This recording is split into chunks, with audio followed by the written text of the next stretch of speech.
are given the autonomy they were robbed from when they were brought into this world. I think when they say that, for example, the citizenship of certain, like, poor people is not attractive, this deems poor and rich countries to be just that, poor and rich. I think there is way more nuance as to the nature of countries in general and what they have to offer this world. I think there's no dichotomy of, like, you are just a poor country and it's worth not much, and then you are a rich country and you're worth not much. I think there are vastly different cultures and ways in which people value those slots in citizenship status, right? I think that nations, to a varying degree that I'll get into later, have different education systems, cultures, healthcare, different specific labor fields that different people find in value to different degrees, right? To the extent that there's no binary value as to what citizen slot in the nation, the idea of just how poor people are put at a systemic disadvantage in our world with the market is completely flawed. But recognize that all of our ability to have autonomy, even if we buy their best case that poor people don't get anything from this, we think this is significantly better than the existing immigration system that often does not benefit poor people to begin with, given that immigration systems are only taking their best and brightest. We think systems like asylum can occur on either side of the house. Why do we think that the narrative that, like, the rich people will just benefit and buy all the good slots is an incredibly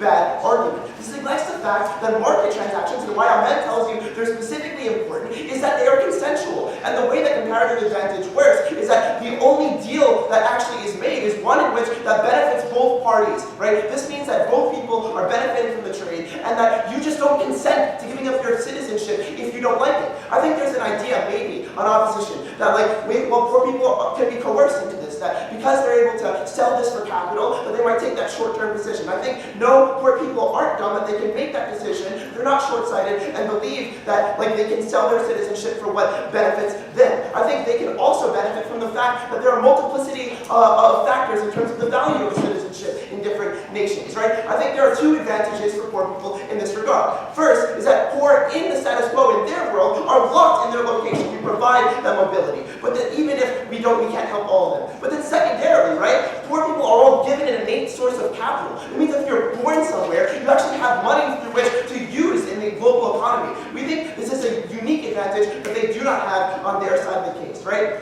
What are the cases in which we think we see a mutual benefit that occurs when these trades are made? If closing has anything, I'll take them. Okay, so how markets work is that people will pay more for citizenship so they have access to better ends because that is the return on their investment. So the poor people aren't going to have the economy to be competitive because they do not have the same amount of purchasing power as a wage. Okay, in the worst case scenario, the poor people just don't decide to sell their citizenship, and that's fine. But if they do, then that means that they get the money that they would otherwise not have as a result of being given that citizenship. We also think that it does not mean that we buy into your dichotomy of, oh, now poor people, that now that they sold their spot, right, that they're going to move into a lesser country. We think that countries are valued by many different metrics, and that there is benefit to be had insofar as there are many different countries across the globe. Okay, what are the ways in which we think we see this mutual benefit in all these transactions, right? One case is in education, right? We think that these things, like going to a country specifically for education, is valued far more by parents and students than it is by single individuals who don't plan on having children, right? This is one case in which the complete calculus changes from rich and poor countries. Secondarily is culture. We think for more traditional people who are in tune with their culture, and reap the benefits of social capital, can go to a nation irrespective of other factors because they like the culture there. That is another way they value it. Thirdly is healthcare, right? We think people who are prone to illness maybe might want to move to other nations that actually care for them better, maybe not the United States, right? Fourthly, I think specific economic opportunities, like different global labor markets, like the specialization of labor and moving to places where you have more economic opportunity, differs across each different specialization and each different career. We think every single person has different incentives through which country they want to go to, and that's why you don't buy into the odd binary of winners and losers in the system. We think both people, insofar as consent exists, benefit. That's why, even if you hear from closing opposition that, oh, there's going to be a brain drain or some kind of negative effect for worse countries, we think insofar as each party benefits in this transaction, everyone is more economically better off because they consented to making that, and that means that each country is better off because the societies in which they move to are more prosperous as they are, right? This is a process of specialization. It already occurs domestically within nations. Okay.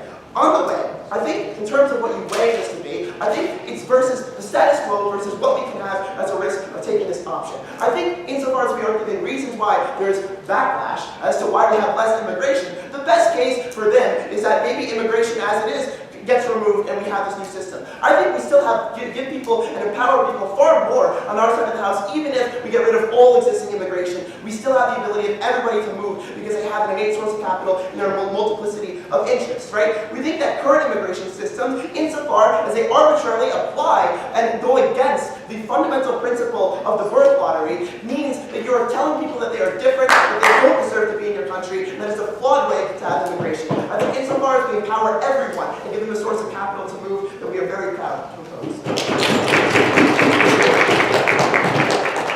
I'm speaking up that my speech and to about football, DLO.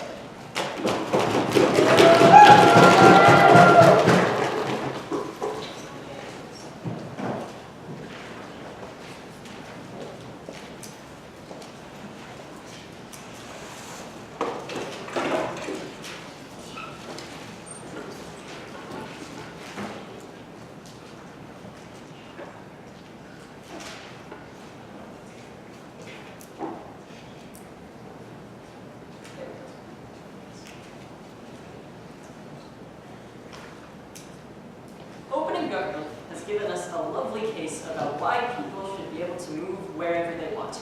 I think it is fair to say that this doesn't come close to fulfilling their burdens in this debate. They have not proven that, poor people would actually have the capital to be able to move wherever they want among this, in this system. And other than some very dismissive rebuttal, they don't even try to do that. There are two basic reasons that poor people would not be able to have the capital that they say they would. First, I just don't think it's true that every country is equally desirable and there will be an equal number of people who will want to move between countries. That's just an absurd claim.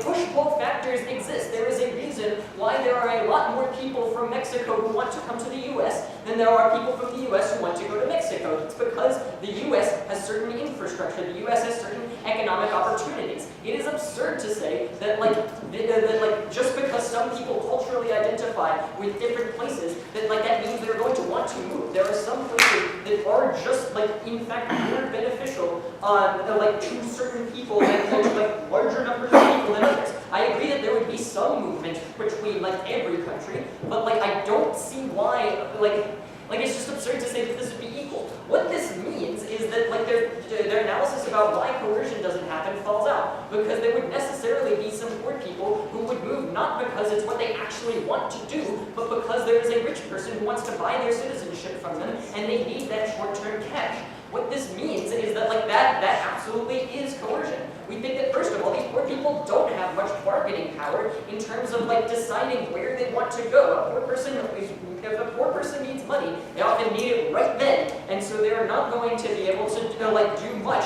to set the price of this moving. We also think that it's and we also think that they're just not going to have much to say of where they're going. This is going to be seen as a short-term opportunity where rich people essentially are able to take advantage of poor people in order to get what they want, in order to move to whatever place they want to move. We think that this is clearly on the face of it bad for poor people because it's first of all just exploitation. Second of all, we think that the places where poor people would often end up moving to are places that require quite a bit of capital to become successful in, and we don't think that these practices are likely to provide that capital as much as poor people have little ability to demand it. And third of all, there's the principal argument my partner gave you that wasn't responded to about how there is value to a national community, that it shouldn't just be a place that serves your need, that there is value in deciding that you want to be part of a community, to contribute to that community, to change that community, to benefit you. We think that this has value in as much as one, this makes for better democracy at the point at which people are actually invested in the communities they're living in, and two, we think that this makes the communities cohere better at the point at which the people want to be there. We don't think that this excludes the opportunity of immigration. Obviously people can decide to change from one community to another, but we think that this decision should be made on actually wanting to be a part of that community, and not because you need a short-term capital influx, not because of this purchasing. But I think the second reason that they don't deal with whatsoever, that there would be problems in terms of where people are allowed to move, is the way that this changes perceptions of what citizenship even is. And this was in my partner's speech. I don't know if you were listening to it, but my partner did tell you that at the point at which citizenship is something that is seen as something that can be bought or sold, this changes attitudes toward how people in the country see immigration. The response to the POI that I got was, conservatives will exist on both sides, but this doesn't engage with the way that this changes popular perceptions of what immigration even is. This doesn't change the fact that like immigration suddenly becomes seen as like a service. Citizenship suddenly becomes like a service that you can offer to people, and that the point at which you're okay with charging someone money for something, you're okay with that person then not having it. And the point at which this becomes like the conception of citizenship that is popular, it suddenly becomes much easier to principally justify not letting people into the country as refugees or asylum seekers. Because at this point, you can say like, this is a form of welfare rather than just something that simply should happen because people have a right to movement. This like hinges the right to movement on having something that is a really bad thing. Rhetorical power to those conservatives, and will probably even sway some people at the point at which this is just like the default way that the world is. This makes things worse for asylum seekers who probably can't get citizenship in under their side of the house, because it's unlikely that people will want to buy citizenship to a war-torn country. This is just like, I think that's fairly obvious. What this means is that we have like put a barrier to like free borders, and we haven't tried to open borders, and that we haven't tried this in barrier at the point at which opening government bases their entire case on the fact that people should have the right to move where they want to move. At the point at which they say citizenship is arbitrary, I think that putting money in the way of free borders is something that they should clearly be against. Does that have anything? Yeah, so presumably if my friend in China is currently dying because of an illness and can't get healthcare there, can't I just sell my citizenship to them for like $1 and they can come here and get healthcare here? Yeah, okay, so people can like move on both sides of the house though, and at the point at which your friend could probably move to the US either way. We recognize that there are like some cost barriers to that, but there would obviously be cost barriers on that side of the house too, probably the same ones at the point at which you still have to like buy a plane ticket to the US to come here. I don't think that that is a very significant impact. The point I'm trying to make is that like, yes, like things are not perfect on our side of the house in terms of political will for immigration, but right now, like the only, in terms of at least moving from one country to another, the only cost is like the cost of moving there. And citizenship often has costs, but like they don't remove those costs. In fact, they talk about how things shouldn't be done through like cultural tests and whatnot. But like we think that this essentially proxies this kind of cultural testing, at which the best way, at the point at which the best way to get citizenship to another country is by having money. We think that like the way citizenship should be, and there are movements within like most Western countries to bring things to this point, is that like we should have relatively open borders, and we should have the ability for people to move from place to place. We think that in the case where there are services in Western countries that people need, that this is like that empowering these movements and not giving their enemies a rhetorical weapon against them is the best way to make sure that this is able to happen. What do we give you on the whole? What we tell you from opening opposition is that yes, people should be able to decide where people live, but it should be the government or the arbiters of this, and not a free market. What the government then has to deal with is that markets fail, and they don't have an accountability mechanism to deal with this failure. In fact, they remove the political will from helping it. On our side of the house, we can at least relatively empower the movements that seek to open borders and allow people to live where they want, including asylum seekers and refugees, the way they think they can.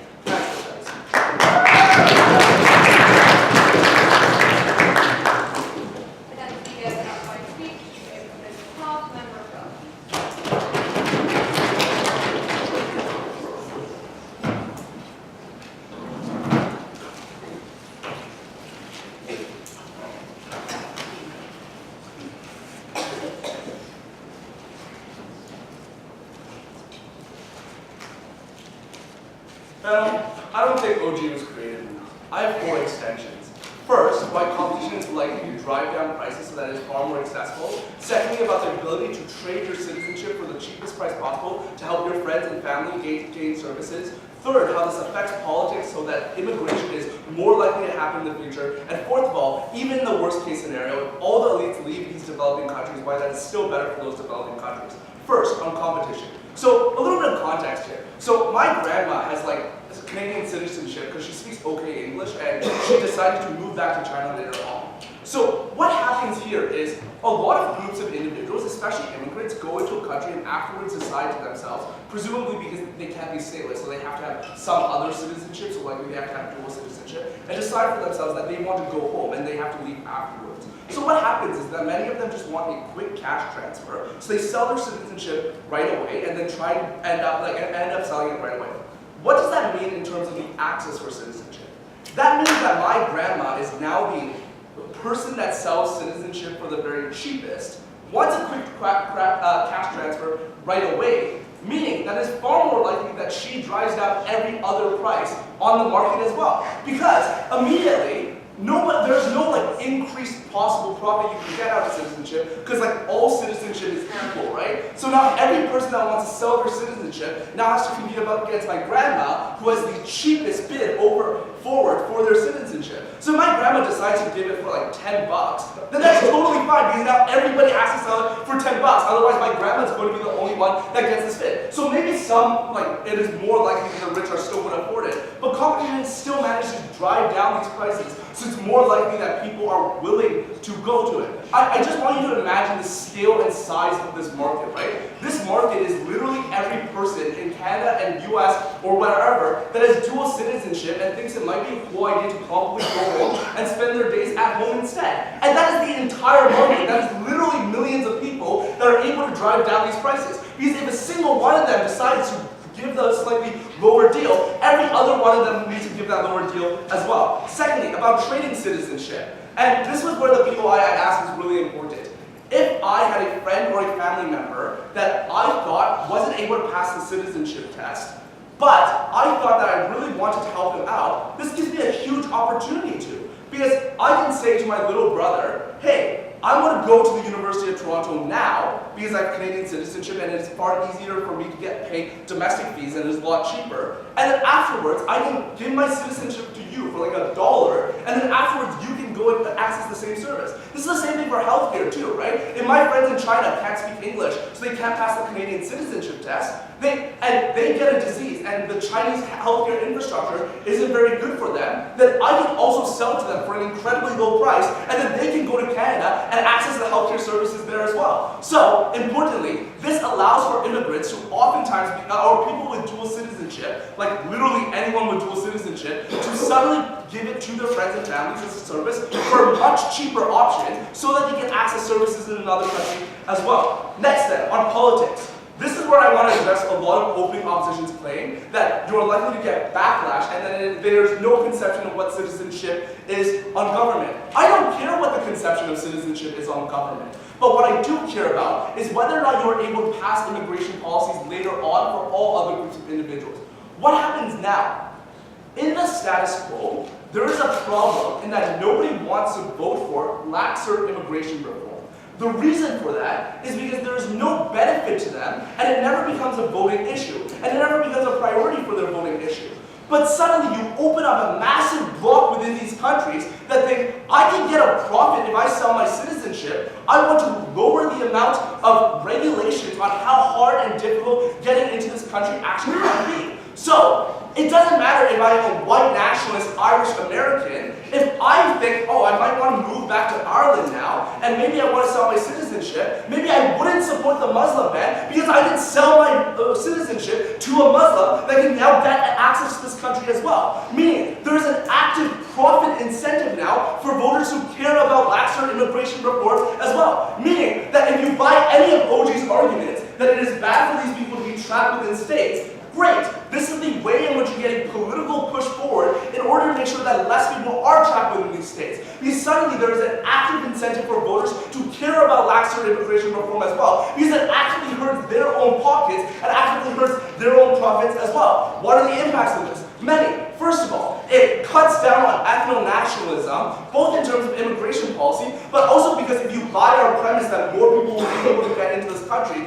you actually as a politician oftentimes don't know who your constituents are, meaning that it's a lot less likely that you're willing to bank on a voting bloc when that voting bloc constantly shifts on what type of demographics they are. Secondly, illegal immigrants. Literally, there are millions of them in the United States that have no ability to access any services or worker protection or any other rights as well. They can buy citizenship now without having to worry about being deported back to whatever country they're from, meaning that it's a lot more likely that they as well are able to, meaning that it's a lot better for them as well. Third of all, the massive economic benefits to all of these immigrants and the countries that they're from. I.e., they set up businesses here. Yeah, go ahead. Okay, this only is what you're saying only means that people would want less restrictions on this particular type of immigration. So the people who need it the most, who are probably refugees and asylum seekers from